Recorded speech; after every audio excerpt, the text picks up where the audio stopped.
Trump. Donald Trump is being impeached. And he's the only president in American history to be impeached twice. And so Trump's impeachment is something that we've seen a lot of black folks talking about. And what we haven't seen are conversations just where black people are leading those discussions.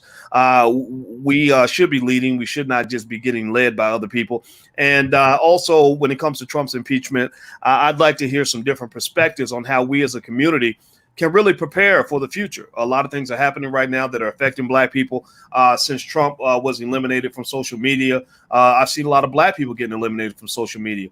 I have seen a lot of black folks fighting with other black people over Democrat Republican stuff. I've seen a lot of things that really can affect our community in a lot of ways. And I want to make sure we set the record straight on this conversation. So to talk about this, I brought in three intelligent brothers that I know that I respect immensely. Two that you've seen here before. The other one is new, but I'm telling you, you're going to like this brother too. The first is Mr. Tariq Abdul Khalik. Tariq is a very smart guy. How you doing today, man? Excellent. I'm glad to be a part of this beautiful discussion with some good people. All right. And we also have an award-winning filmmaker out of Los Angeles, Mr. John F. Thomas. What's going on, John? Hey, what's going on, everybody? Y'all doing all right? Doing good. And also we have Mr. Freddie Taylor. Now, Freddie is a brilliant black man. We had a conversation today where Freddie is actually helping as part of a group that's actually restoring the home of Malcolm X out in Detroit. And Freddie also has a lot of accomplishments. Now, I connect Freddie a lot with Black history. It seems like you're into history, but maybe you can tell me more. How you doing today, Freddie? I'm doing great, brother. How you doing? I've enjoyed having you on the show earlier. I appreciate that a lot. Yeah, man. Well, it was great to have you. And I did say Freddie Taylor, right? Yes. Okay, because I almost said Freddie Gray, and I don't want to make I don't want you to be Freddie Gray. No disrespect to Freddie Gray, of course, but so anyway, all right. So let's get it started. All right. So everybody, give me a yes or no. Let's start with a simple straw poll. Yes or no to chat. Do you think that removing Donald Trump from office, the inauguration of Biden is in, I guess, on the 20th, in 7 days? Do you think that it's necessary to remove Trump from office? Yes or no? Or do you think that just let them stay there, let the clock run out would be fine? Give me a yes or no in the chat on that. And while you guys are answering, I'm gonna start with our first guest, Mr. Freddie Taylor. What do you think as far as impeachment? I mean, do you think that this process is necessary? If so, why? I mean, I don't really think it is necessary, but I can understand why the Democrats want to do it. I don't self-identify with the Democratic Party or the Republican Party, so I'm kind of neutral on the sideline, wondering what the black folks gonna do and stay focused on our future and what we can control. Okay, all right. So Freddie says that he's focused more on what black folks are doing. Okay, so let me just make sure that's clear. Is that a yes or no, or just a I don't care? More of a I don't care, but I would say yes. Yeah, I think I like it more so than I hate it, but I'm pretty neutral on it, to be honest with you. I'm more concerned about us. All right. Concerned about us. Look at that. Put your hashtag B1 in the chat if you agree that we should be concerned about us. Put your hashtag B1 if you black first. Because that's kind of rare. For some reason, the idea of black people caring about black people is just an insanely radical concept. The audacity of a black man to care about black people. What's wrong with you? John F. Thomas, what do you think? I mean, do you think that this is necessary? If so, why? If not, why? I believe that this is not going to be a good thing, because right now you had all these 4 years, right, to impeach him, to get him out. The Republicans, they could have done something about this a while ago if they really wanted to impeach him. And it's not like we didn't know what he was about. We didn't know what Trump was really sowing division, and he wasn't really a unifier as a president. He was very antagonistic. We all know these things about Trump, so this isn't new. But to do this so late in the game, and when you already have like a lot of people frustrated either with the election results, frustrated with not getting their stimulus checks, frustrated with not being able to go to work. It wasn't just white supremacists as they're trying to paint them as, all these people. And now you're blocking Donald Trump from social media, and now trying to impeach him. When the attack you saw on the Capitol Hill, that's only the least of your concerns. You know, and trying to impeach him is going to make it worse. Because I heard somebody tell me they were just saying, are we supposed to give in? Are we supposed to let them win? It's like, that's not the case. You're looking at it as you're trying so hard, you're focused on the battle when there is a war. We're going to lose the war because we're focused so much in on this one battle. You know, so they are focused on the war. You know, that's what we need to change our perspectives. You know, we need to win the war, not just win the battle. Okay. So, Tariq, now there are people who say that, that, you know, it might feel good to push Trump out of office, but that this could actually make things worse because you could be pouring fuel on the fire or gasoline on the fire. What do you say to that?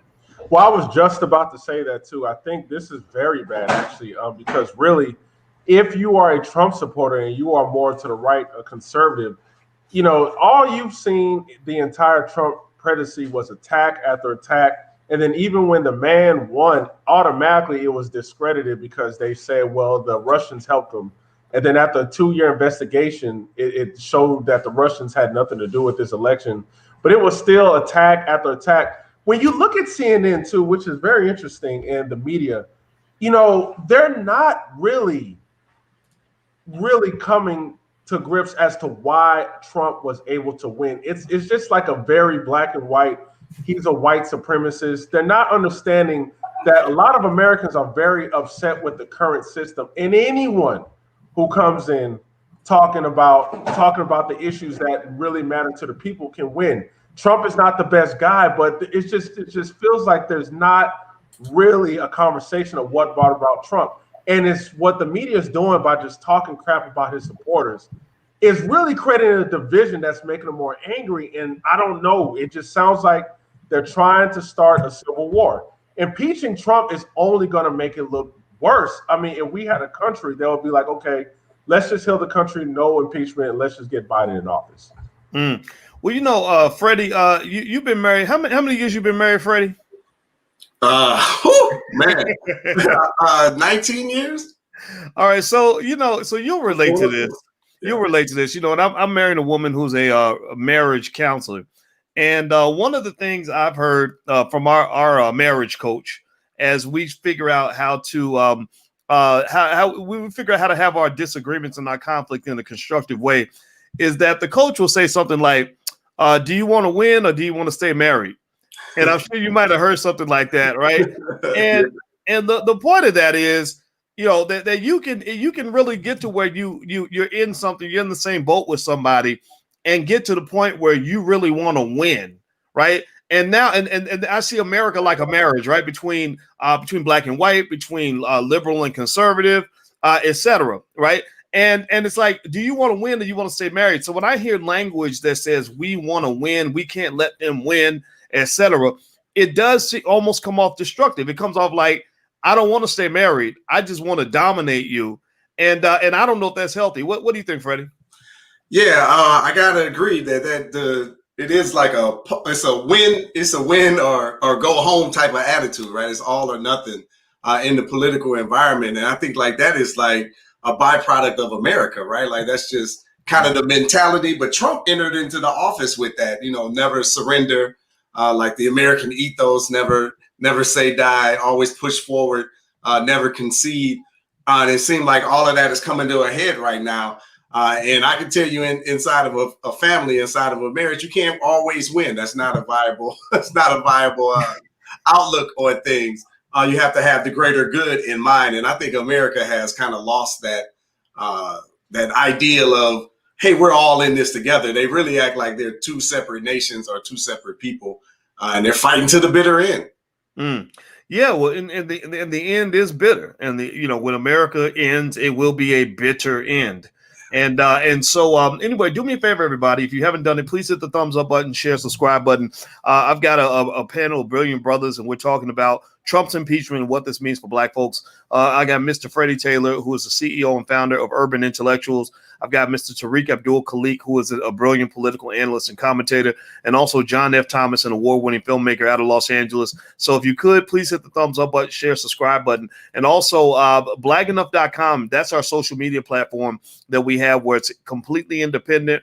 and we have complete freedom of speech because nobody can purge what we got to say on that platform. So join us at Black Enough. You can also find people in your own community that are on Black Enough. So I know I don't know exactly how I met Freddie. I know Freddie lives close to where I live, but I think Freddie, you're on Black Enough, and I think that I can actually hit a button and find out that you live a few miles from my house. So that might become important, and that leads us to the next thought that I have, and I'm gonna ask you about this, John. And then actually I'm going back to Freddie, but then Tariq, I want to ask you as well.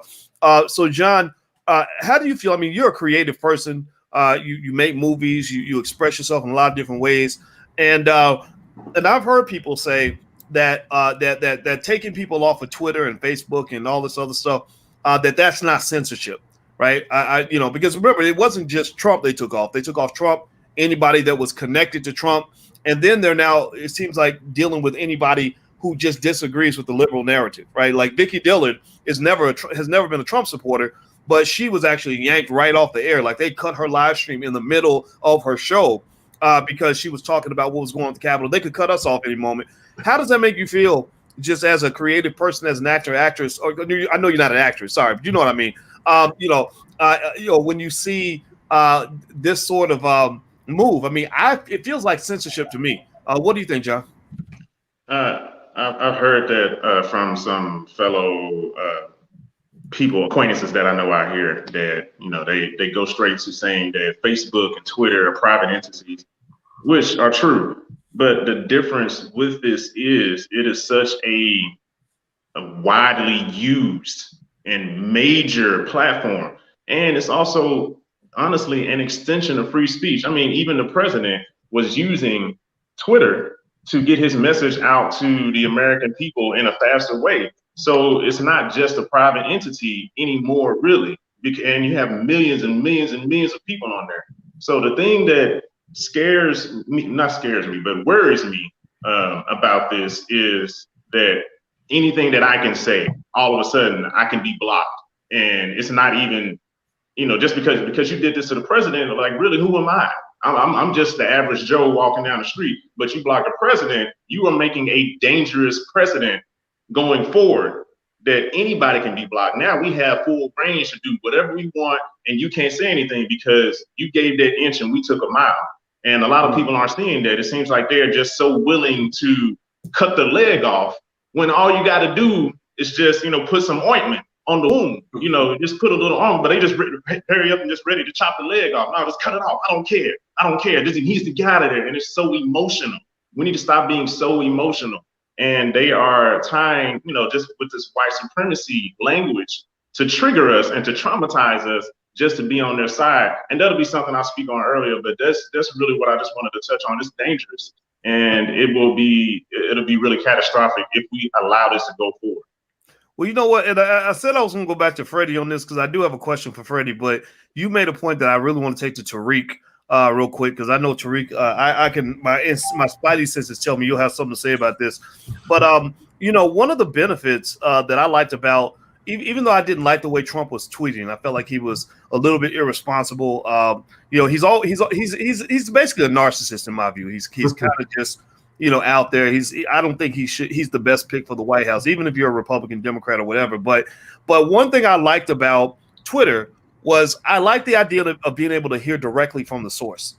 I used to do stupid stuff. Like I used to trust CNN, and I would trust that they used to be the most trusted name in news. And then something changed. Either I changed or they changed. I can't tell, or America changed. I don't know what happened, but it got to the point where I stopped trusting CNN and the media to tell me what a politician said. So what we do now, Alicia and I, we'll watch C-SPAN because we're like, I want to see the press conference. I want to hear what really came out of their mouth. I don't want to hear Don Lemon spin. I don't want to hear Fox News spin. I don't want to hear anybody spin. Can you kind of speak to that in terms of maybe the fact that at least with Twitter, we were hearing exactly what he said and not somebody else's interpretation, which almost seems like it's being manipulated. What do you think, Tariq? Yeah, no, I totally agree, because the media, the American mainstream media, whole goal is to, in my opinion, is to dumb down our country. They don't really explain any gray areas. Everything is black and white. Like for Donald Trump, for example, he's just a flat out racist. No gray area, hates all races of people. And really, the only way to really know how Donald Trump is really Twitter. And the brilliant thing about Twitter is that, yes, Trump has started a norm where you don't really have to just watch TV. You don't have to go on a biased news network whose whole agenda is just to attack you. You can talk directly to the people. And that really upset the establishment as a whole, because it's interesting. Donald Trump really got bad media press in the 2016 election. But because he was effectively able to use social media and cut through the noise, he still won the election. And that really minimizes the media's role. So I believe the major thing with this censorship coming from big tech is, in my opinion, to push the American people back onto the mainstream media. Okay, y'all are using social media too much. Y'all are having way too many important conversations. Y'all are having these type of panels like this with Black people, and that's got to stop. You know, it did almost seem like he was at war with the media, which might have been a strategic error on his part, because I don't really know if I'd want to be fighting with the media. Like, they're human beings like the rest of us, right? They try to pretend like, oh, we're going to be objective journalists and just report the facts. Yeah, right. You know, Trump was really insulting to the media. And I get that, right? Because the bias is there. But then I also get, while they were just sitting in the cut, like, just wait, we're going to get this sucker, right? Like, and they can't tell anybody this. But I feel like that's what was going on. I feel like they had a vendetta, like a bone to pick. What do you think, Freddie? I mean, did you get that impression at all? Or what are your thoughts? Yeah, but it might have been his bone and he started picking it, right? It seems like as soon as he came into power and prominence, like he was going to win the nomination, he just like started immediately attacking the media. But I think that their reaction definitely didn't help him. But this, this Me Too environment, like you can't upset any of the apple carts and you end up getting censored and pushed off the air. Personally, as a business owner, it's frightening to me. And I've really been jaded on social media in general just because of that, right? Like but to me, it harkens back to, I'm always talking about Malcolm and really like Powernomics and Claude Anderson ownership, right? Like we gotta own the platforms that we're building on, because if we don't, we're going to be subjected to being turned off, just like the president, like Farrakhan, and like a lot of us, right? And that threat is always looming over our heads if we don't own the platform. And can I just add something to what you just said? And I totally agree. But have you noticed that, they also went after people like Parler? So it seems like they're even going after the competitions. Mm-hmm. Like Amazon AWS, where Parler hosted its website, they took them off. And I think that's unprecedented. I don't think Amazon ever did that. But it seems like they're cutting you off, like all the way off, just to their platform, which is very insane right now. I mean, you bring up that's like big, right? I don't know anything like that's happened. That just makes me think, like, what if, like, we're hosting our website on our platform, and then Comcast decides to cut us off or ban our sites from anybody reaching them. Like, that's a really dangerous precedent. Even though I think obviously I don't agree with the far right wing, but man, it's just, the censorship is makes me a little bit afraid, right? Because they especially, like say, with intelligent Black people are coming together and having these conversations. How long until they start to notice us and decide, let's go ahead and shut those guys down? So, well, I'll tell you, I mean, they already have started noticing us, in my view. They, remember Farrakhan been banned for a minute. They did to Farrakhan what they did to Trump. They kind of all got together and colluded to say, okay, you're going to ban him Tuesday, I'll ban him Tuesday also. They did the same with Alex Jones, and it almost seems to me that the trick they use is similar to how they locked up a lot of Black men, or how Hitler kind of, justified his position when it came to the Jewish community, was basically, if I can dehumanize you and connect you to something terrible, then that gives me an excuse to do whatever I want to do to you. Right, like if I go out and I convince, let's say Freddie Gray, or I keep saying Freddie Taylor. Sorry, Freddie. Let's say Freddie Taylor has a friend who's a dope dealer, and they're connected to some terrible crime. Well, I could somehow twist the language to say, and this is why we need to get rid of Freddie Taylor too. right? And that's how, you know, things like RICO charges end up working, you know, things like that. It's, you know, it's so it does become this really interesting game that they're playing, where you have the tech giants in really showing their hand and showing their power.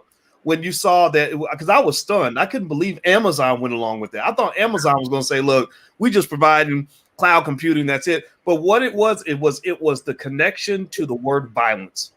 When you connect them to that, then it's like, okay, anything goes. This is our opportunity to shut down and eliminate all opposition, and that's what totalitarianism is. Totalitarianism. Hitler did this actually in World War II.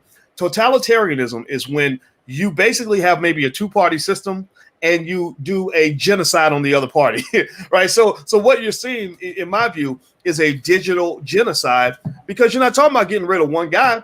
You're trying to eliminate 100 million people, and you're trying to write off 100 million people as just these unfathomably horrible racist people. And actually that leads me to my next question for you, Tariq. I think you're the best to kind of hit this, and then of course you brothers can jump in as well. This whole idea that Trump supporters are racist, right? That if you are, I've heard people use the term Trump supporter synonymously with racist, and I found that interesting, because I said, wait a minute, but don't forget also that Biden incarcerated more black men than any president in recent American history. I mean, the only thing would be worse for Biden is if he was an actual slave master. That's why I say recent American history, you know. And also, in fact, actually, a little fun fact, you guys. I don't know if you know this, but actually, George Bush had more black people in his cabinet than Joe Biden does. Did y'all know that? And what's funny is Obama had half of what Biden had. So Obama's cabinet was 7% black. Biden's cabinet was 13% black. Bush was 14% black. Clinton was like 29% black. Right? Just not that matters, not that these symbolic positions matter, but I think what the reason I bring that point up, to Tariq, is that it's like, I don't care if you want to talk about the racism in the Trump supporter camp. You know, some of it's there, right? But how can you talk about that and not also talk about the racism on the left? That doesn't make any sense to me. Why does the left become a safe haven when you got the racism all over the place? Can you help us nuance our way out of that? Well, yeah, I strongly, once again, I'm always going to go back to the media on that, because liberals and Malcolm X warned us of this, and we're just not taking this advice at all. Liberals come to black people as our friends. They speak our language. Oh, we understand your situation. We know what you're going through. How about this? Let's have Toby be the first black person in the head of whatever department, and let's give him a lot of praise. Let's have black people lead this area or whatever. But what they never do is they never give us the head of any institutional power. They control that. So what it does to the black mind is that we start seeing all these white people praising us, giving Black Panther, a bunch of black directors doing that, all on the left. And it corrals us. It makes us very emotional to their cause. And then what they do is that they use that emotion and they fire it at their enemies. And of course, it's the right. So they see Donald Trump, they aim their gun, bam, that's a white supremacist. And black people, it's just crazy. We flip. All of a sudden, we didn't care about Donald Trump until he ran, and now he's the biggest racist. And it stops us from thinking logically. It stops us from thinking critically. Our emotions is used to push other silly agendas that doesn't benefit us, like the whole illegal immigration that does not benefit black people at all. We are starting to talk more about sexuality and our sexual issues more than our own black communities. We're not touching our economic issues or anything. It's all focused on whatever white liberals say who our enemy, black people are going to go. And yeah, that is the reason why, and I'll be done here, why the Capitol Hill protest was called white supremacy, while the same white liberals burning down businesses and looting, that's just something we should support, and those businesses got insurance. Okay. John or Freddie, do y'all have something you want to say in response to that question? Yeah, I just want to say I agree with what you're saying with that goes back to what I was saying earlier with them tying white supremacy, and pay attention to these words that they're using.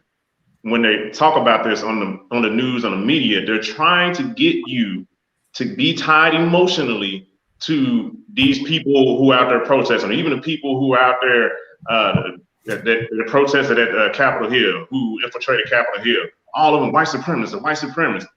These are mostly white people going after white people. There were probably a few black people, but none of them had torches, none of them had nooses. So that is more so of a white issue. Why are they white supremacists all of a sudden?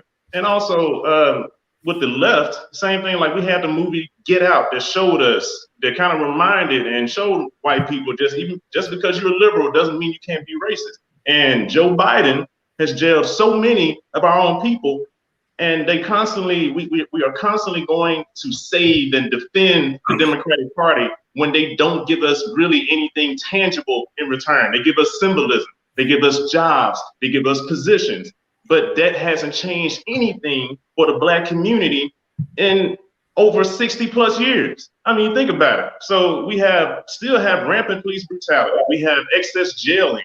We have breaking up of Black families and homes. No growth in the Black wealth in over 60 years. And we have drugged out family members who don't even have the right mind anymore. So if we still going to help these same people vote for me so I can do nothing for you, come on. Okay. Well, everybody, in case you just came in, I'm speaking with Mr. Freddie Taylor, who's the CEO of Urban Intellectuals, Tariq Abdul Khalik, a political analyst and commentator, also John F. Thomas, who is an award-winning actor and director out of Hollywood. And if you could, please do me a favor, hit the thumbs up button, hit the share button, hit the subscribe button. We're talking about not just Trump's impeachment, but what all this means for Black people. America is burning, and I think it's important for Black people to have conversations among ourselves. Also, just to prepare for the apocalypse, we're getting onto a lot of different platforms. So I am on Clubhouse, so that's where we have some of our top secret conversations, even though that's not top secret. But if you want to follow on Clubhouse, you can look us up over there. And also, Freddie, I want to ask you this question, man. One of the things I'm seeing, when you see this sort of digital genocide, where they're eliminating not just Trump supporters, but anybody who pretty much disagrees with their narrative, which means us. That's where Black people come in. How do you think we can sort of be proactive and prepare to get off the grid? I know that you're into do for self. You're a great man, a smart man, strong man, a capable man. How do we as Black people go beyond just saying, okay, look at what they're doing to us, and talk about, okay, this is what we need to start doing for us?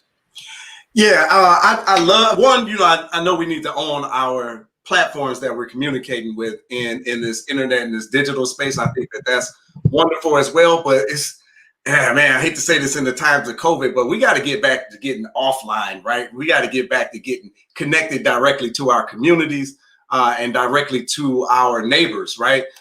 We have a lot of needs that we need to fulfill in the community, and I think that it would help.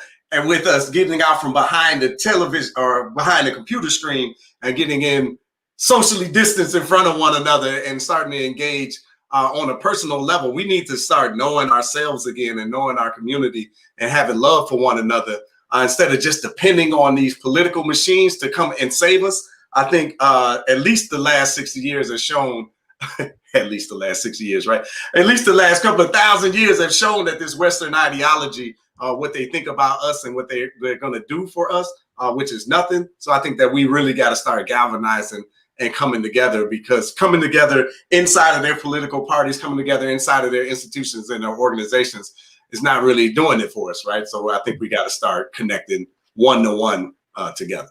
So you're saying we shouldn't just get together at the Democratic National Convention, at the Black Party, at the Democrats. I'm sure they got plenty of parties for Black people at the DNC. You're talking about actually getting together and planning and buying land and I agree with you. I think that survivalism, that's the word of the day in the environment that we're in. It's because America's not going to get better; it's going to get worse.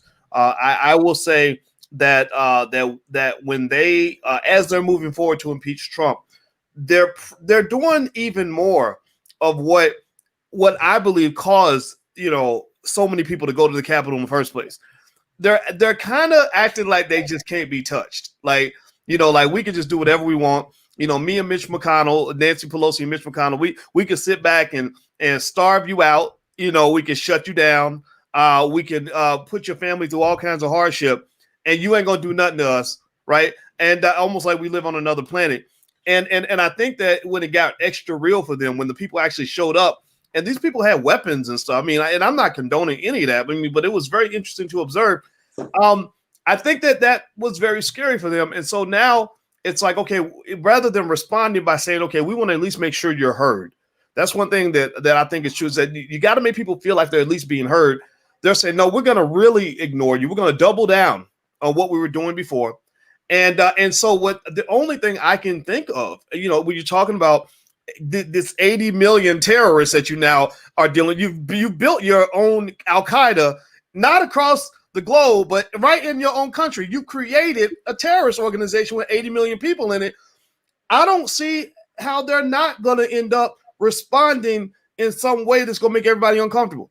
Because I'm going to tell you, when I saw people invading the Capitol with, not with this complex weaponry and this massive army, they just broke in and there was nobody there to stop them. I was stunned. I'd love to get your thoughts on that, T, actually. Why was there nobody there to stop it? I never would have thought. Give me a yes or no in the chat. Anybody listening?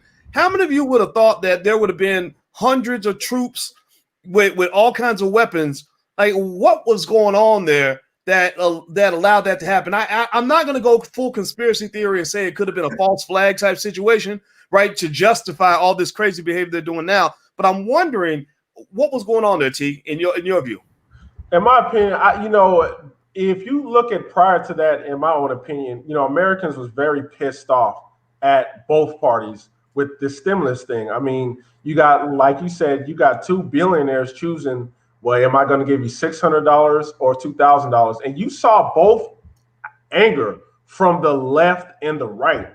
It was a small unity, and like everyone was like $2,000, $2,000. And it's so interesting how Congress can fight each other tooth and nail over that. But when it comes to impeachment, let's get it done right away. But yeah, so I think now when the protest took place at the Capitol, I saw a video where the cop just kind of let them in and did like this. I'm not trying to go too conspiracy, but when I see things like that, it's almost as if, well, let's stir another outrage to overshadow how we failed the Americans during COVID, and let's all put the attention back on Donald Trump. And that's what it looked like to me, because that was very odd that those people can get close to our lawmakers like that. Well, you know what I think? I don't doubt that at all. What I will say, though, is, I grew up in a house with a cop. My dad was a cop, and he's a black man, too. You can coexist. Those two things can coexist.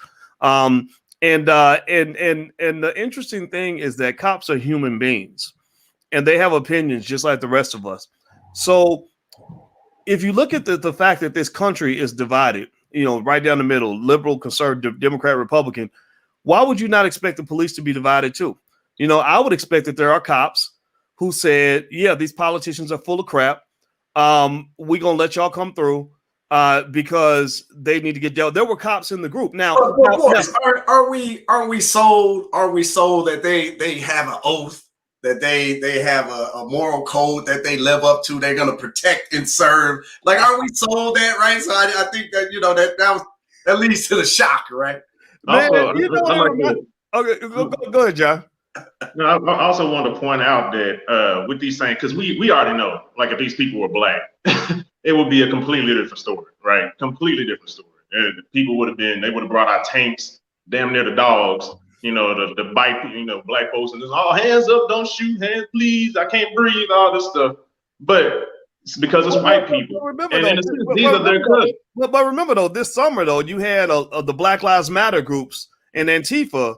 To me, it's not so much about it, just being black or white, but it's like if you're assisted and accompanied by a white person, you can get away with it. Because remember, Antifa has all the white people that had black people in the group, and they were burning down businesses and throwing bricks through windows, throwing bricks at the heads of police officers. And you didn't see much of a response to that either. I think that's important to know. And the reason I jump in and say that is because I don't think it's just a racial thing. I think that we want to make it like the Democrats want it to be a racial thing. They want it to be like Republicans, racist, Democrats, we're good people. I don't see it that way, right? I think in this, and this is what I'm bringing. Well, circling back around to, even though they waited and they didn't attack, they still had like the riot gear and all that stuff geared up.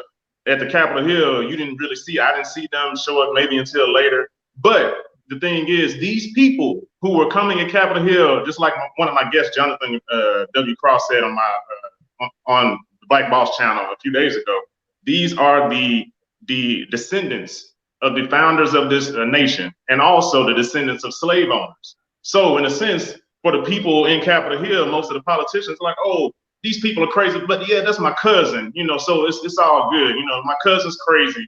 I disown them every once in a while, but they're still my cousin. So I'm not gonna go all out and bring out the machine guns and bring out the dogs and bring out all this stuff, because they are still connected. It's like, yeah, some of these people might say white supremacy, but they're still my cousin. They're still my neighbor down the street. For Black people and anybody else, y'all are visitors here still, in their eyes. That's how we are looking. I can hear that. I can hear that, right? And I think that because you're right. I think that it is harder to pull out a gun on somebody that you can relate to, somebody who looks like you. I'm a country boy from Alabama. You're a country boy from Alabama. It's hard for me to pull my gun out on you. But one thing I'll say is that, like, when I look and I see things like the Proud Boys, and I hear people say the Proud Boys are a bunch of white supremacists, etc. I went searching to find out, okay, how many Black people have the Proud Boys killed? Are they running around saying we hate Black people? Or what are they saying, right? And what I heard was, we don't like Antifa. We don't like liberals, right? And this is something that I picked up just growing up in the South. When I was teaching at the University of Kentucky, I would meet some of the most country white folks ever, who would actually be some of the nicest people you'll ever meet.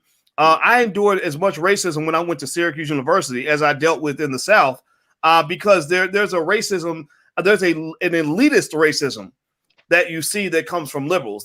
Because remember, when slavery ended, the people in the North and the South were both against freeing the slaves. The people in the North were not excited, like, yeah, you letting these Black people go. They were like, oh, no, if these Negroes come up north and take my job, I might string him up too, right? Like, that's an unknown fact that a lot of people don't talk about, is that Black people got no love nowhere. So I go back to that basic point, that Black people ain't got no friends. So I think that in this political climate, what's interesting to me is that we got some Black folks who really think we got friends in this game. I don't think we have any friends. I don't know, what do y'all think? Anybody want to jump in on that? I see Freddie. I agree. And I'm so glad. Freddie, go ahead. Okay. I'm so glad you brought up that point, that you did your own research. And this is why social media is very important, because what you did is you went around the media. Could you imagine if we didn't have these avenues to go around the media, and the only people feeding us this source that, the Proud Boys, these racists, that's white supremacy, it can cause irrational fear in Black people to want to do something to them, when we're not seeing that this is not our fight. The Proud Boys is fighting Antifa. And just to go back to the other point, Antifa actually took over a city in Seattle, and they called it CHOP. I don't know if y'all remember, that was in the news. They held that city for 1 week. And I don't understand how nobody calls that white supremacy. I just couldn't see a bunch of Black people doing that. But like I said, it's that programming. It's that liberals know how to aim white supremacy in a way where they're not touched. So they're strategically even allowing that word even in the conversation. While when you talk about other groups, they cut you off quickly. But it's just interesting how they allow white supremacy to be used in our dialogue. Very interesting. Freddie? Yeah, I know you got me fired up with, we don't have any friends, right? Because that's my man, John Henry Clark. He talk about, if you're looking for a friend, you better look in the mirror. Ain't nobody on this planet ever done Black folks any had anything good planned for us, right? So I think it goes back to, we better start working for ourselves. And I got to thinking about the liberals and the Democrats. It's like we have a very short memory that the KKK started, in Indiana, in the Democratic Party, right? And it wasn't until the Southern Dixiecrats, as my dad is beat into my head, moved over, that it moved into the Republican Party. But as my dad is always telling me, reminding me, all them Dixiecrats didn't leave. right? All those Southern segregationalists didn't leave the Democratic Party. They're there and they stayed inside, and their ideology is still there as well. Now, there might be a civil war still brewing, right? Because, you know, if you're in the South, you grew up in the South, you know, they still talk about the war of Northern aggression, right? Like, so they still haven't let this go. And if you think about the images from the Capitol building, they're running in with the Confederate flag, right? So these fractions are still at odds with one another, and we're standing in the middle trying to pick an oppressor and fight with them, you know, take it to the side, let them boys fight it out and figure out what we're going to do. Because, again, if you're looking for a friend, we better be looking in the mirror. I like that. Pick an oppressor. I like that. Or pick a pimp, right? I want to say one thing that we need to take count of too is that, you know, these same people, the same group that came onto Capitol Hill, they either they are armed or they have people back home who are armed and ready to go. So if anything would have happened to them, they have an army basically ready to go, and this when they say from my cold dead hands, they mean it. You know what I'm saying? So, and that's one thing that we need to understand. We are trying to go to the Democrats, oh, please protect us, and their agenda is taking guns away. You know, so, and that's another thing that a lot of those people who went up to the Capitol, they see that coming and they don't like that. You know, it's a lot of things, but again, the people on the right, you know, a lot of those people, they're not our friends, and neither are the Democrats on the left, because they're not only are they trying to give you symbolism, but they're trying to disarm you and just give you a job. Hey, let me give you a job. Don't you feel better? Yeah, there you go. Go ahead. Go back. A good boy. You know, and go vote for us again. We'll be back in the next 4 years. And it's the same thing over and over again. Well, everybody who just tuned in, I'm speaking with some brothers about Donald Trump's impeachment and what's going on in this country and how it affects Black people. Up there, I have Freddie Taylor, the CEO and founder of Urban Intellectuals. I have Tariq Abdul Khalik, who's a political analyst and commentator. And also I have John F. Thomas, an award-winning filmmaker and director.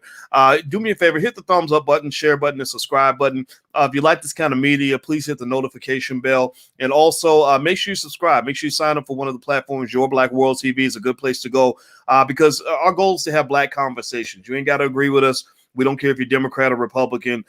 We just want to make sure that we're as smart as possible and strategic. So let me ask you about this. I'm gonna start with Freddie on this question. You know, this makes me, you know, when I see what was going on earlier, we were talking about the discrediting. Like, you know, Trump, it seemed, was really sort of priming his base up to get ready. I mean, he does have some accountability for what happened on the Capitol. I don't think he has all the accountability. Right. Because remember, it's easier to get people pumped up if they're hungry and starving and have nothing to do than it is to get them pumped up when they have jobs and food and whatever. Right. So the government kind of starved them to the point where people were desperate anyway. And I think Trump just poured gasoline on the fire. But if you recall, before the election happened, he was already saying this is going to be the most corrupt election in American history. They're going to steal the election. Don't let them steal it. Right. So he was getting them ready to believe that the election was stolen. And that bothers me because I'm still, for the life of me. So I get it, but I don't get it. Why a toothless hillbilly on welfare in the backwoods of Tennessee is connecting with this, narcissist billionaire who don't care about nobody but himself. I've been following Trump for a long time. Trump takes care of Trump. That's it. Right. But here's the other interesting thing, though, Freddie. I'd like to get your analysis on this. That whole idea of discrediting the other party is not uniquely something that was done on the right. It wasn't uniquely done by Trump. I remember, Tariq brought this up, that after Trump won the election, first thing the Democrats did was they tripled down on this whole Russian conspiracy theory that the Russians got him into office. And when I checked, they did that full investigation. They found nothing. They found no evidence of that. So, when you say, okay, you're dead set on this idea that he stole this election, but there's no evidence of that. How's that any different from now, where Trump is dead set that the Democrats stole the election, but there's no evidence of that, right? You know what it makes me think about, Freddie? I'll pass the ball to you. It reminds me of like a child, like children, because that's what the people are when they follow their leaders. They're like, we're a little bit like children, and they're used to their parents working together, right? And imagine the mother is saying, your mama's a lying blankety blank, And then the mama's like, son, your dad, your daddy ain't nothing. Your daddy ain't, you know what I mean? Like the child's going to be confused. It's going to, I mean, if you have a bunch of children, there's going to be a civil war amongst the children because they're going to feel like they have to pick a side. And ultimately it's going to tear the family apart. Is that analogy on point at all? What do you think about that? Yeah, I'm feeling the analogy, but I can't help but to think about like Black people in this situation. Like we have our hearts dead set on the Democratic Party saving us and doing us right. That even though you draw the analogy and you talk about 2 times that it happened with 2 different parties, we are so jaded and leaning towards the Democratic political agenda that we can't even see that, right? So we don't even see the similarities of they just did this, what Trump was doing. And it's like with nobody, critical thinking isn't a skill anymore in America. And to be able to step back, like you talk about, go around the media and do your own independent research and to think, heavens forbid, for a second, just doesn't really seem to be, it doesn't seem to be the American quality. But again, I just always zero in on us.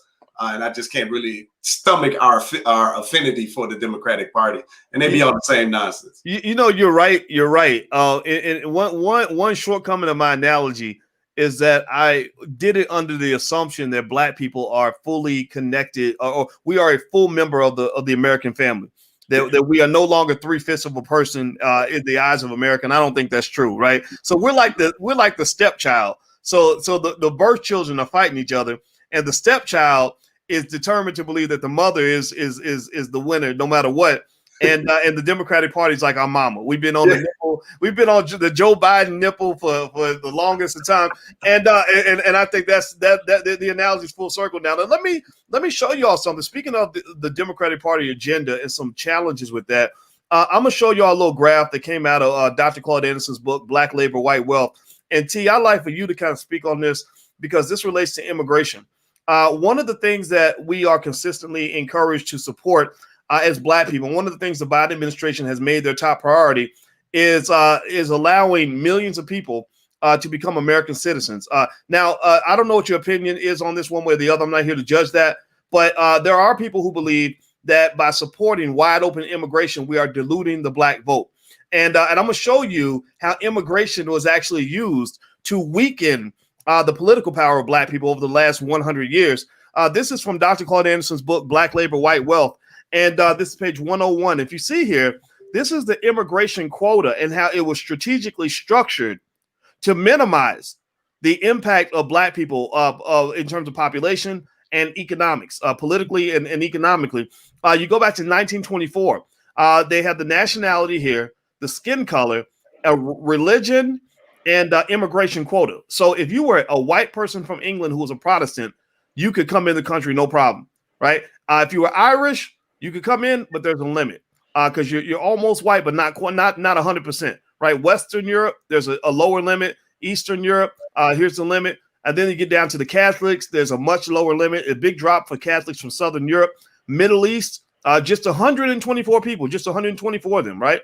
And then you look at, you get down to African, Black, closed, 0. Not one person allowed in with Black skin into this country. And I don't think this is done by accident. I think this was done to ensure that they don't have to deal with a large population of Black people for various reasons. You think about during slavery, when there were a lot more of us, when we made up a much bigger percentage of the population, there was that big fear that we were going to get together and actually have some real power. And then now politically, the number one agenda item on the Biden administration, one of the top agenda items, is we want to have more and more people coming from outside the country. And that seems to dilute Black power in terms of politics and economics, et cetera. T, what are your thoughts on what I just showed you? No, and I totally agree because it does kind of dilute that Black bloc vote as well.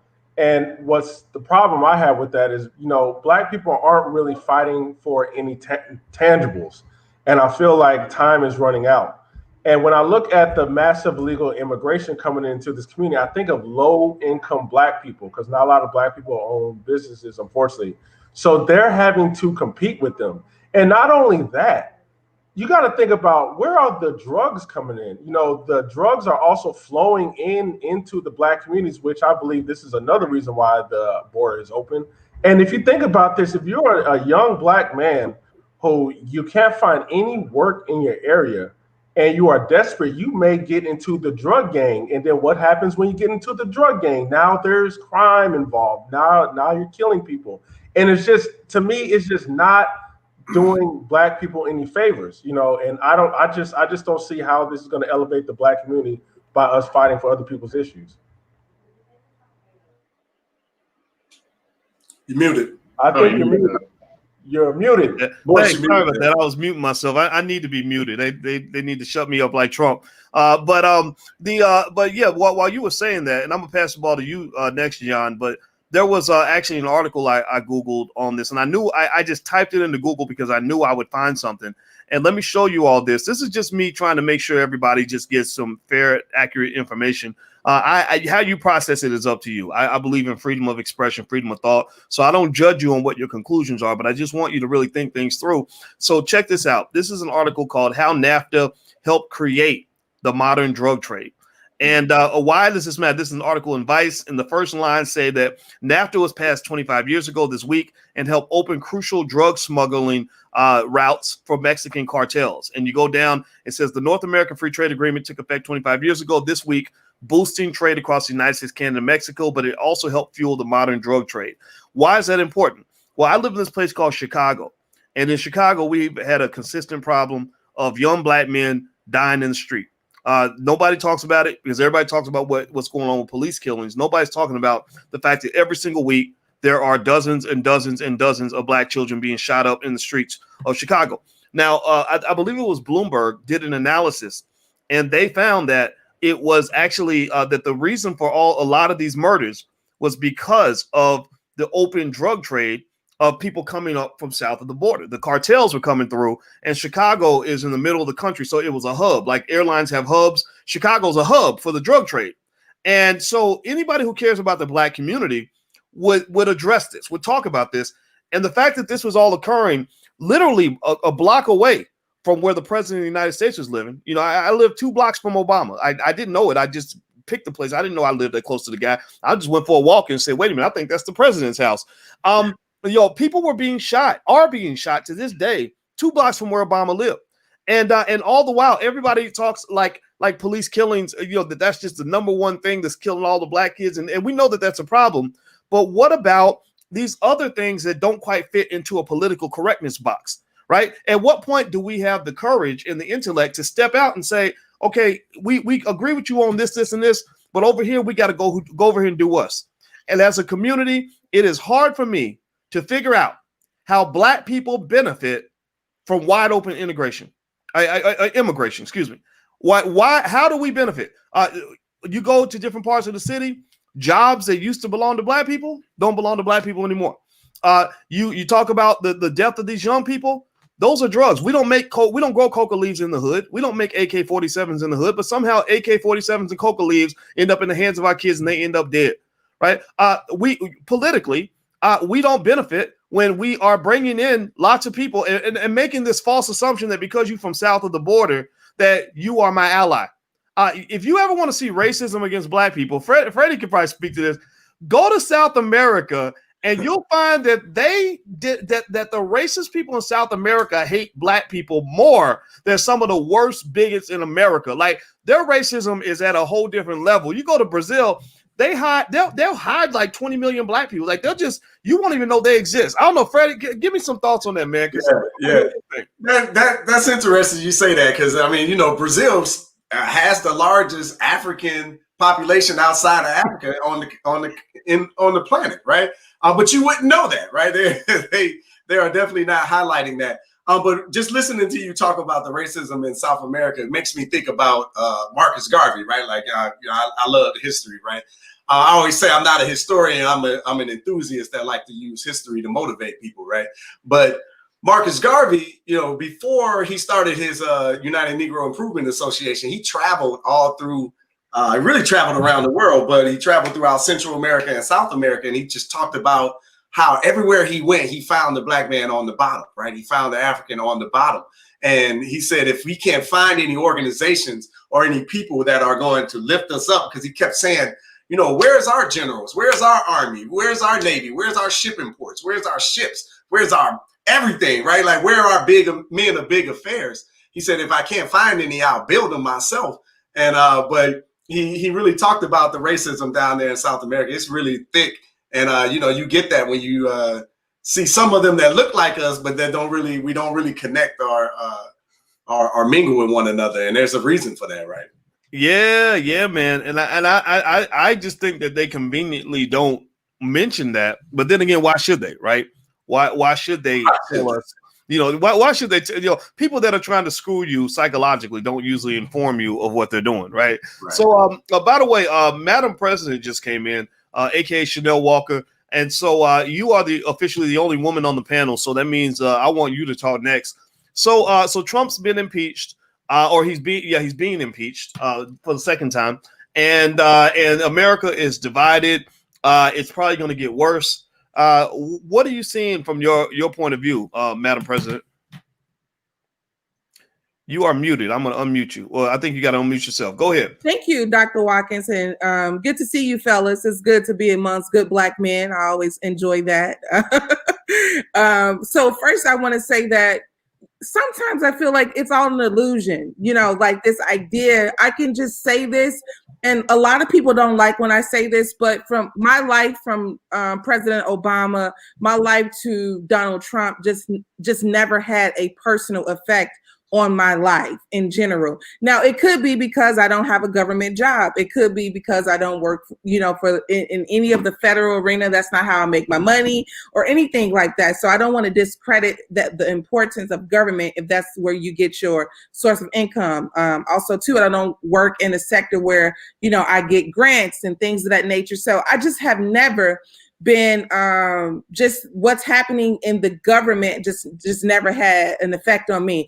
I'm from the hood of Chicago. You know, I'm a part of the forgotten community. You know, my mother she had me at 15 years old. My father was killed by the time I was 12. So I am a part of the forgotten people in this country. So when it comes to what's happening, I'm not surprised, but I feel like America is at war with itself. You know, when I've seen this battle with these white men, it's just something beyond this. It's something beyond the understanding or the surface of just Black folks in general. It's kind of like your grandma say, that ain't your fight. That ain't your business. Mm. Something is happening that ain't got nothing to do with us. Okay.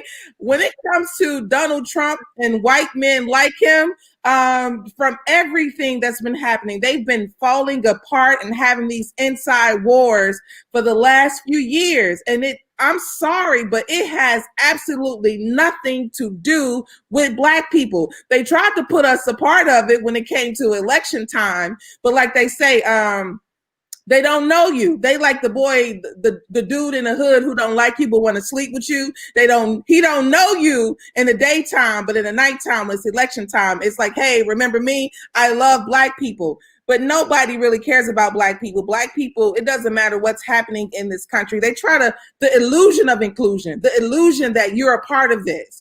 But what's happening is we have to really decide, and I'm going to pass the mic, of course, but we have to really decide, which Black person are you? As a woman, I ask myself, which Black woman am I? Am I Stacey Abrams or am I Sandra Bland? Because the middle is some kind of way forgotten. When you're not being praised, you know, are you being pounded by this country? So you have to ask yourself, which side am I on? So a lot of times visually, we can't get past the praise. Oh my God. We just start talking about, you know, everybody who's doing well. Then we just kind of forget that, oh, you just had somebody killed for going to the store getting Skittles. You just had somebody killed in the playground. You just had somebody killed for jogging. Which part of this country you want to hold accountable? Which part? Wow. Praised or pounded. I think that's a great way to describe the Black experience, right? You know, praised or pounded. John, do you feel how do you feel as a Black man? You feel like you get praised or pounded, both, neither? What do you think about that? Man, the black experience is being praised at times when you go along, especially with the liberal side, you're praised. But as soon as you say something in regards to just black people in general, and you're not really trying to bring everybody else in it, then you get pounded. Like, see what happened with Ice Cube. He was trying to bring something to the black community with the contract with Black America. Not saying that he was choosing a side. I just want to ask some questions, and then all of a sudden, the media starts pounding him. And Ice Cube has never done anybody wrong in the media. He's never done, but they started lumping him in with other ignorant kind of rappers who doesn't have anything to say, Lil Wayne's and other stuff like that. And Ice Cube is a very intelligent brother.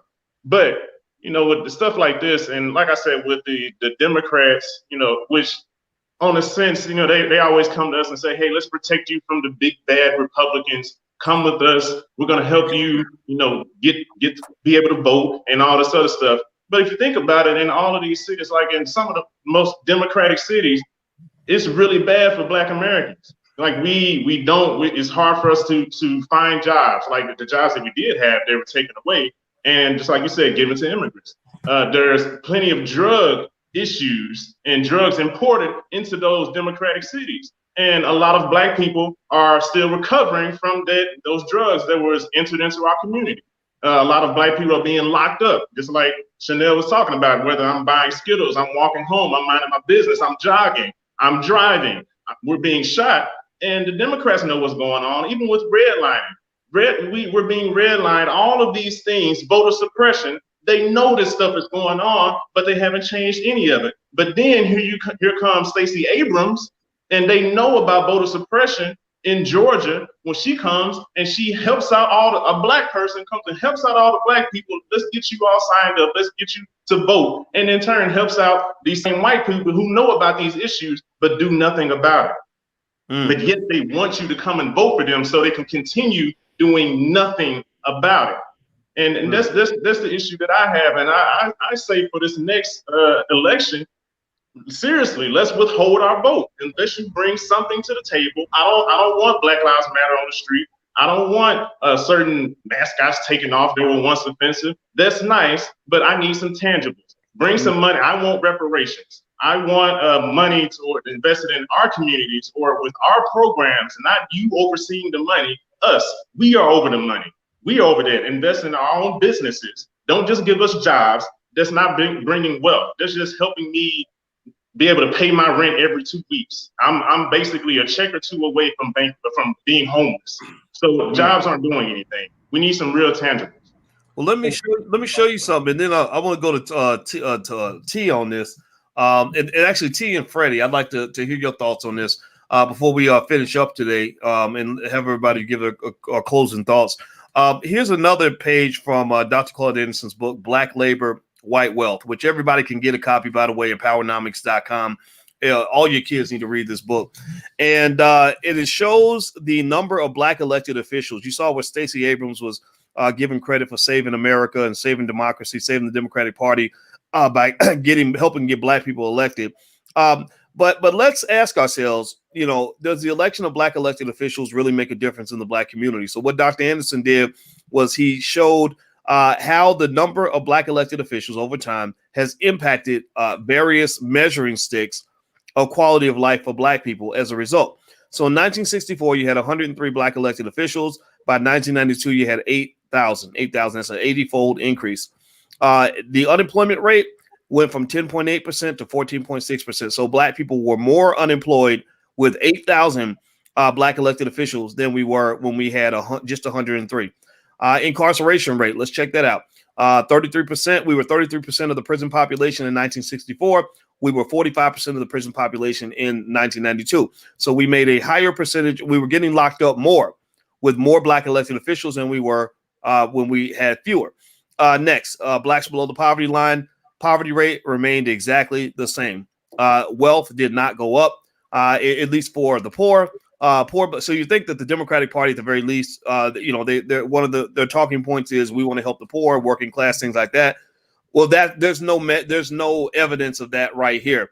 Also, per capita income as a percentage of whites. In 1964, we made 53% of what a white man makes. By 1992, we made 59% of what a white man makes. So this idea of equality, even when it comes to income, there's nothing there to say that changed very much at all. And really, when it comes to wealth, actually, the wealth indicators show that we're going backward. We're actually losing black wealth, and that just says right there, at the very least, T, that what we're doing ain't working. That getting black people elected into office, we could have 10 million black elected officials, but it almost seems like there's a big difference between a black person who's in office versus a black person in office who's representing black people. Can you kind of speak to that, Tariq? Well, yeah, and I just want to agree with Dr. Cornel West when he said black people really need to get off that emotional symbolism crack pipe, because that does nothing for us. I've stated this before. The black people, just like, let's take, for example, and may he rest in peace, but John Lewis of Baltimore, if you look at Baltimore got a lot of destroyed, abandoned homes. It has high in crime, and he's been running over it, and it's not been changing. Or even look at Lori Lightfoot in Chicago. Chicago still has all of its problems. Is she addressing any? And I remember, Dr. Bush, you had a segment where it was under her watch where a black lady was standing outside in the cold or something along those lines. I remember you speaking about that. And, she had a chance to address that when it came to police, and nothing happened. So the thing is, what they like to do is they like to pay these black people to speak for black issues, but then they go off and they veer off and they start talking about legal immigration or things to do with sexuality. And lastly, none of these black people who are presented in front of us as our leaders, they never talk about reparations. In fact, many of them say they don't think we need reparations. Reparations is not the answer. And how is that they're not connected to the body of black people who are like, no, we need reparations, and they get elected and they don't even bring it up. It's not even brought up as a topic of conversation. Okay. All right. So let me move to you, Freddie. I know that you're big on black economics or black economics, as we might call it. What are you seeing in that chart that I just showed? It almost seems that if we're trying to really have some power in this thing, that this ain't the way to get it done. This is almost so bad that it's not so much where you would say, like, let's not elect a black person. Like, it's almost like it's like an indifference point. Like, who cares? Yeah, well, and in that chart, I see the cognitive dissonance of the black community, right? Because there go the evidence laying in front of you, factual and actual, but because it doesn't feed the narrative that the Democratic Party is going to save us and this political process is going to save us, like we don't deal with the reality, and that's something I think that we need to get away from. I want to introduce a book, brother. I'm a voracious reader, and this one was a killer for me. Black Power, right? The Politics of Liberation by Kwame Ture and Brother Charles Hamilton. It's a great read. I know your audience, yourself and your audience, if you haven't read it, you would absolutely love it. But it basically talks about how, the Democratic Party just got this string on us and it's really using us, putting black figureheads in places that give you the face of inclusion, but they have no teeth, no backbone to actually back any politics or anything that will benefit your society. They really just stuff in their own pockets. And again, the numbers already speak to this, right? So it's not like I'm making this up. The numbers show that we have more politicians, but we don't have our community isn't improving. That's it. Just the cognitive dissonance just really in the community really pops forward to me. And, I just think it's sickening. Again, I'm a Malcolm X fan. He said it in 1964, in the Ballad of the Bullet. I think that's still the seminal speech right there. That's what we need to get back to. And in this time, it's my last point, in this time with the nation being so divided, it only again highlights the opportunity for us. Because now you are the voting difference, right? If you just withhold your vote from the Democratic Party and hold them hostage, right? It's close with your vote. Without your vote, they lose automatically. So if you just withhold your vote instead of giving it away so freely, then we could have some change and some teeth in this matter. But we don't want to take an election or two off and take it on the chin. You're catching it on the chin anyway. So I don't understand why you won't do anything that would benefit your future and make these clowns actually listen to you and take you seriously. Well, let me, since we're talking about Malcolm, and by the way, everybody should know that Freddie is actually part of a group that is restoring the home of Malcolm X in Detroit. And I told Freddie already, I'm gonna make a donation, and maybe Freddie, if you got a way people can reach out and donate to the project, I'll give you room to say that toward the end, or et cetera. But I'll say this: while Freddie was talking, I looked up Malcolm X's Ballad of the Bullet speech. And I'd actually done an analysis on this for one of our Black movie nights, and so one of the things that I'll read a little bit of this to you. That this is what Malcolm said, and what's fascinating about it is that he said this 60 years ago, and I would imagine that Malcolm is rolling over in his grave to find that the same politics that worked 60 years ago still work today. He's probably wondering like what is going on, what are they putting in the food. What's going on? I mean, can you imagine if any of us died tomorrow, God forbid, and in the year 2080 and 2090 and the year 2100, Black people are still having the same conversations, still being twisted and manipulated in the same way, have moved backward in terms of wealth. How would you feel? How would you feel if you found out in the year 2100 that Black people have not made any progress relative to 20? I mean, it would be very depressing, right? Give me a yes or no. All right, so let me read some of this Ballad of the Bullet so you can kind of hear what Malcolm was saying 60 years ago. He said, in this present administration, they have the House of Representatives, 257 Democrats to only 177 Republicans. They control 2/3 of the House vote. Why can't they pass something that will help you and me? In the Senate, there are 67 senators who are of the Democratic Party, only 33 are Republicans. Why the Democrats have got the government sold up, and you're the one who sold it up for them. And what have they given you for it? 4 years in office, and they're just now getting around to some civil rights legislation. Just now, after everything else is gone, out of the way, they're going to sit down now and play with you all summer long, the same old giant con game that they call a filibuster. All these people are in cahoots together. Don't you ever think that they are in cahoots together? For the man that is heading the civil rights filibusters, a man from Georgia named Richard Russell. When Johnson became president, the first man he asked for when he got back to D.C. was Dickie. That's how tight they are. That's his boy, his pal. So it sounds to me what Malcolm is referring to is the fact that the people you think are your friends are buddied up with some of the most racist people out there.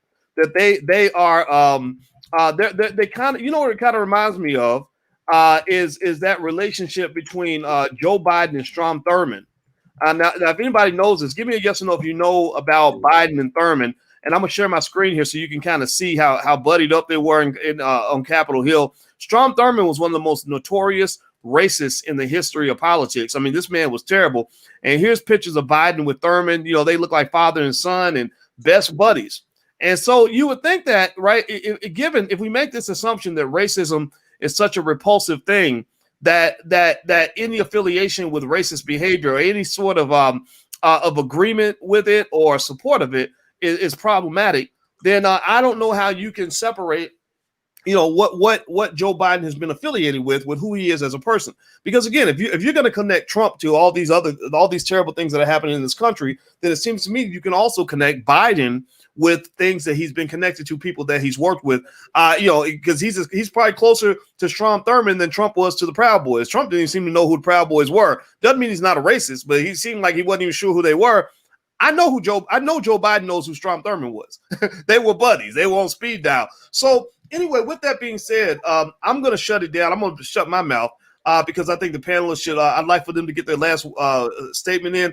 And also, everybody, if you're watching, please hit the thumbs up button, hit the share button, hit the subscribe button. You can go to theallblackagenda.com. We don't just talk. We put together our own agenda that you can implement in your own family right now, tomorrow. So there is no waiting on any politician. We'll talk about what's happening, but also we're going to talk about what we're doing. So go to theallblackagenda.com. There's investing strategies. There is a link to Ice Cube's contract with Black America, which is very good. There are tips on family building and health tips from Nathaniel Jordan, the Minister of Wellness, so that you can have a strong immune system so these viruses don't take you out, things like that. So feel free to go to theallblackagenda.com. And hit the thumbs up button. So what I'm going to do is I'd like for each of our panelists, if you don't mind, give us your closing statement and kind of let us know what we can walk away with so we can be better people. I'll start with you, Mr. Freddie Taylor. You're our special guest for today. What say you, Freddie? Well, I guess I'll end with our talk about our push for since we're talking Malcolm, right? I'll talk about the House. So I'm from a city called Inkster, Michigan. And I actually grew up 0.5 miles away from a home that Malcolm X used to live in when he was in Michigan for about 12 years. His brother actually owned the home. Malcolm X and his family would live there in and out when he was in Michigan. And the home is like in dire conditions.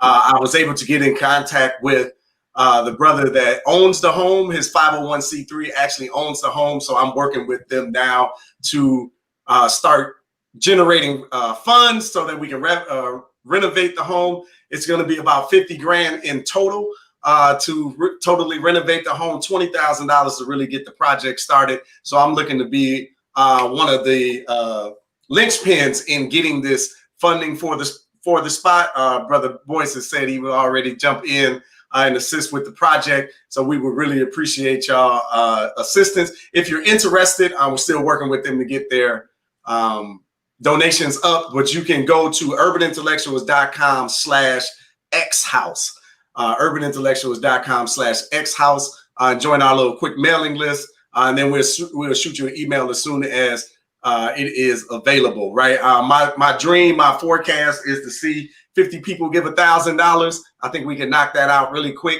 But if you could give something smaller, that'll work. But again, if you just go to urbanintellectuals.com/xhouse, you can join the mailing list and we'll make sure that we'll get that out to you as soon as it's done. This is one of the homes that is still up. It hasn't been destroyed just yet. I know Boyce and I were talking about Brother Malcolm living in Nebraska. That home has been demolished. It's gone. There's nothing but a sign there. So we're looking for an opportunity to salvage our history because, again, the things that we talk about, if we don't do it, who's going to do it, right? If we're looking for a friend, we better look in the mirror. So I see my reflection out there in you. So I'm looking for some assistance in making this project happen. I think it's worthy. I think we gotta salvage and appreciate our ancestors that have lived before us and fought and died in the struggle for us, and to make sure that their memory and their legacy lives on. Inkster, Michigan is a small town. It's like 2 miles by 3 miles wide.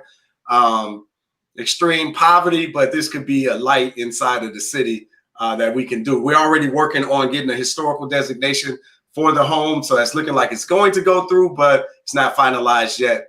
So we're working on that. So I'll leave the group with that. urbanintellectuals.com/xhouse if you're interested.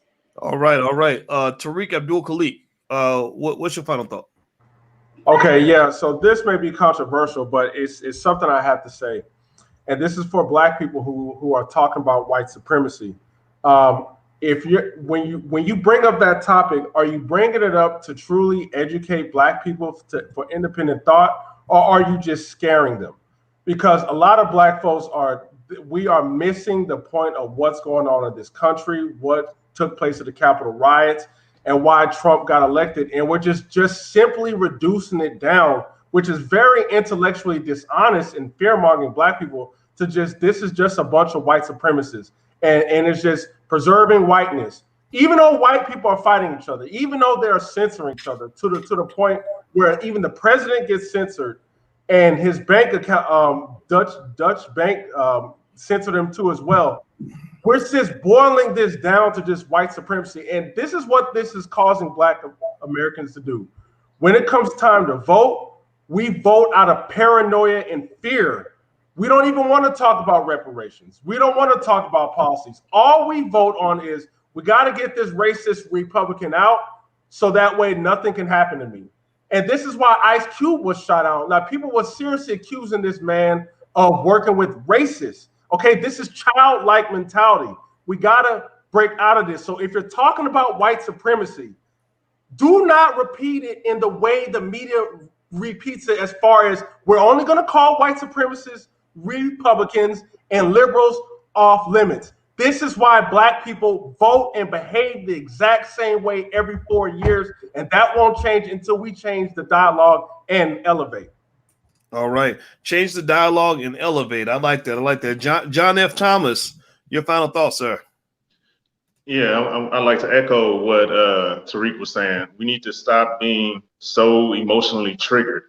We are constantly being emotionally triggered, and it's something we really need to fight against. the media and our politicians, not but the Democratic side are using these things like, I mean, just pay attention to like what they were saying with the Capitol Hill, oh, the white supremacy, all this stuff, when they're both the same wings of the same bird. Both of them are practicing in white supremacy. It's just one is covert, the other is a little bit more overt. Neither of them are our friends. So we need to really just start paying attention, listen, watch CNN and see these little code words, and they're talking about all these things that are wrong, but they're never presenting solutions outside of just either symbolism or jobs. That's not fixing anything within the Black community. It's not fixing anything at all. If they really wanted to help, they would do more, but we have to do that. So what we need to do is withhold our vote for sure the next election and tell them, no, we're not giving you our vote. Give us tangibles. You need to give us something real in return, not symbolism, not positions, not jobs. We need more than that. Also, we need to invest in our own businesses and our family and friends business. So even if your cousin Ray is selling something, maybe you can't even afford it, give them a donation. We need to start buying land. We need to stop putting money into these companies, these white companies or any other companies that are either in our community and aren't investing back into our own community. Are they just taking our money and leaving? Because a lot of them are. And we're just giving our money away. We're giving away our wealth. We need to start giving that wealth back to us and investing in us so we can see it and watch that grow and really use that. And last but not least, like I said, save your money, and we need to start buying our own politicians and stop believing in Biden, who locked a lot of our Black men up to come and save us when he locked a lot of our Black men and women up. So how is he now going to save us when even at the time he didn't even want to apologize for what he did? So that's a real issue. Wow. Like Ice Cube had a song called Everything's Corrupt. And the chorus was, for my birthday, buy me a politician, and they are for sale. And you look at Warnock down in Atlanta where Madam President lives. Warnock might have got his votes from Black people, but he didn't get his money from Black people. Not all that money. He had it took $124 million for Warnock to win that election. So when you think about money on that level, that ain't money that you get from the hood. That's money you get from the corporations and the billionaires. And believe me, these people did not get rich by giving away donations and getting nothing in return. They vote with their dollar bills. The corporatists and the rich people, they vote with their money, and they don't do charity. They do investments. So when they put $124 million behind your Black butt, you better have them. They're gonna have you on speed dial, and you better pick up when they call. And those people will be the ones at the top of the priority list. So, Madam President, well, give me your final thought. What can we walk away with today? Well, Dr. Watkins, and it was good to see all of you gentlemen this evening. I just want to say that I can't help but think about Malcolm X. He's a hero to Black people. He just never got his flowers the way that he should have when he was here on this planet. I wasn't even born. But what I will say is he brought it together one time in one of his sermons, in one of his speaking engagements, when he says that when the white master is feeding his slave, the slaves start to get the mindset that this house belongs to him too. So when master say that he's cold, he say, okay, we cold. This here is a nice house that we have here, boss. So we are always kind of like moving as if we're like constantly have to figure out or be inclusive in what's happening in this country. So like I said, the illusion of inclusion is really what's really killing us from progress. Because when we really identify that, well, you're not really for me. Once we understand that this person or this environment is not for me, then maybe we can do something different. But I also want to just bring home that when Harriet Tubman was freeing slaves, she wasn't going around saying, hey, follow me. She pulled a gun on people, and it was called Move or Die. And the reason she had to was, I can't let you've been manipulated mentally for over hundreds of years. You ain't about to get me killed. So I leave you with that. You have to ask yourself, is the person that I'm following been manipulated for the last 100+ years? And if the answer is probably yes, I think you need to go your separate ways. All right, Madam President. Thank you very much for those final words, and thank you all for hanging out with us tonight. And I want to say thank you to our panelists, Mr. Freddie Taylor, Tariq Abdul-Khalik, John F. Thomas, and Madam President, and everybody who's watching. If you could, we're going to do we've been doing a lot of panels like this. We're going to keep doing more and more because Black people need to speak. And if you actually want to participate in the panel, if you have something to say, send your bio to producer@flynubianmedia.com. That's my manager, Taryn. She's a very nice lady. That's producer@flynubianmedia.com. We'd love to hear from intelligent Black people.